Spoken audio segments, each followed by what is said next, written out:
but they lost a lot in the way of potential gold now, because these lane creeps are going to be really annoying, less valuable. So, well, yeah. I think a big thing in that fight for LGD was just... Oh, hang on. Nice timing. They're going to drop the nether ward, but then... He's dead. That's Yeah. Okay. Did you know that Pugna has 5 armor if it doesn't buy any items that give armor? And you die. Oh, speaking of... Oh, that was a really quick reaction from FY. Yeah, but he's inside the bramble too. Maybe he can get a root onto Ursa, but he can't outrun it. The slow. So the fight in the Dire base, what was really important for EG was that Arteezy got such a good jump. He got the first quick kill with the Basher, and he forced Sankin completely away. So he kind of got a kill and a half almost in terms of that fight.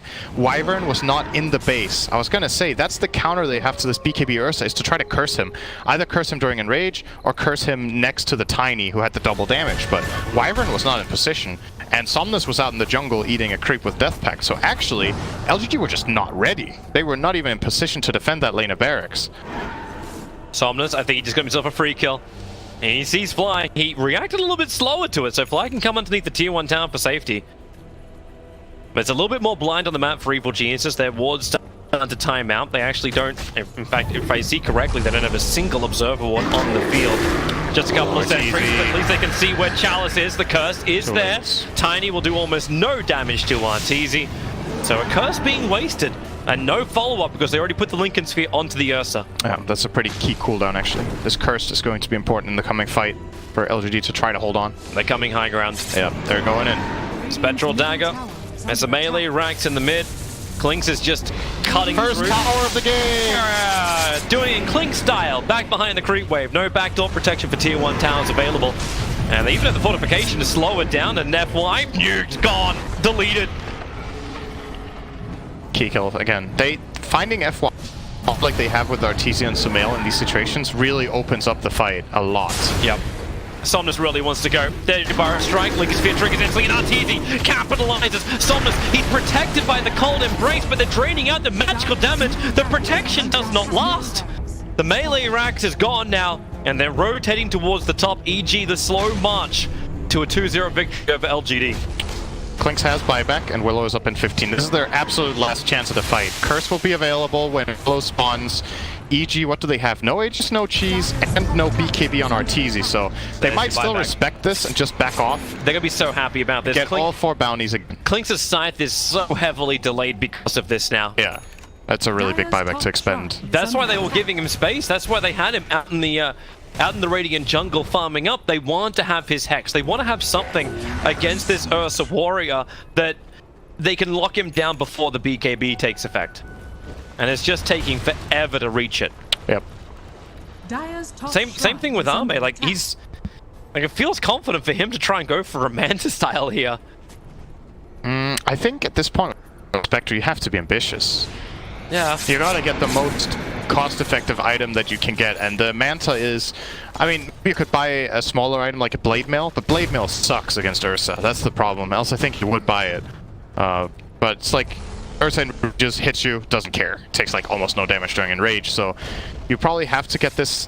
What is the next item I can get that has like good components and will really change my game? And the Manta is that item, and the Yasha is that value. Yeah. So I don't know what else you should buy. I don't see anything better, to be honest. There's nothing that will do what a Manta will this game. Definitely seems rough.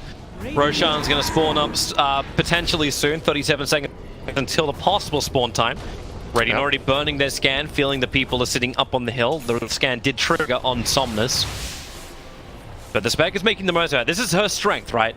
You can join the fight from anywhere on the field, which means you can be very, very efficient with your farm timing. And EG, maybe they don't have the timer, because he doesn't even possibly spawn for 15 seconds. They're looking real early.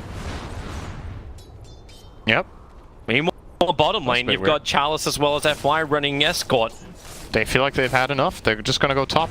Oh, gonna be some good damage coming in from the Nether Blast. It gets pinged out, so they do know that crit is here, and defense needs to come in quickly. This is going... It's arriving for FY. They need to clean up the mid lane.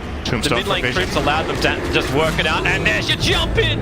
Wyvern has to instantly buy it back. The Curse Crown is on RTZ, so he'll be stunned off as his enrage wears off. Chalice, the Terrorize, trying to force RTZ to run back in. They put the Lincoln Sphere on him, as well as the life from Crit. So all sustain in the world. The tower has 12 HP, but RTZ focuses on the kill.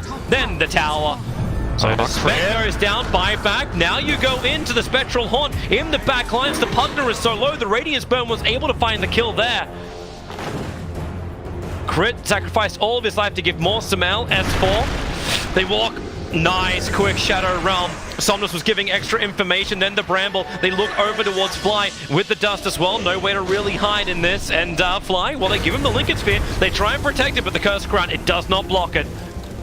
So they'll kill off the Death Tombstone, take the 2 hero kills, and Roshan opens up.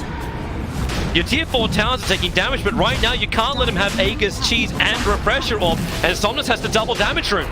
Swarm will come in. EG need to be able to contest its epicenter.